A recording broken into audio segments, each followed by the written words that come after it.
number one is culture matters a lot to me and how you treat people. So it was a little easier before COVID, but now it's coming back to being a little bit easier again. So after I left Vera, this cybersecurity job, I really wanted to get back to working with something that was very human oriented. So I was speaking to four companies. I was speaking to Asana and Airbnb and Uber and LinkedIn.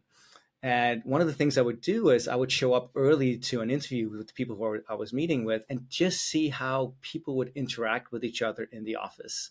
And sometimes it's a little weird if you show up way too early, but I would show up maybe 20 or 30 minutes early and just like, I'll just sit here in the lobby and just work on my phone or whatever. And you could really gain a lot of wisdom and insight from that. For example, at Uber, this was again before the scandal. So, everyone seemed stressed out of their mind. It was super intense. There were frowny faces. There wasn't joy in the air at all. And I just thought to myself, this is not kind of an environment that inspires me to do my best work.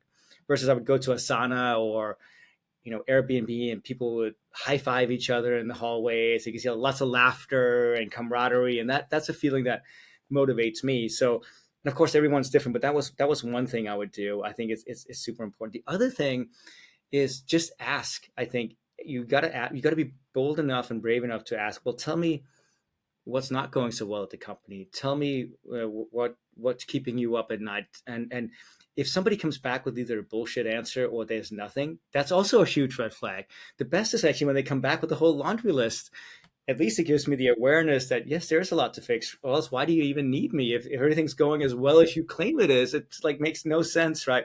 And I've been in some of these interviews where they're only talking about how well things are going. Well, why do you need me then, So I actually love when they come back. And Rasmus, the CEO of this new company I just joined, LMS, was very honest about a lot of the things that they needed to do better. And I love that. I mean, like sometimes he nearly like too much. I'm like, oh my God, what am I getting into? But I kind of like that because I'm not a person that likes to come in and just do small incremental things. I like to come in and try to do as big of a thing as I can do to have as much impact.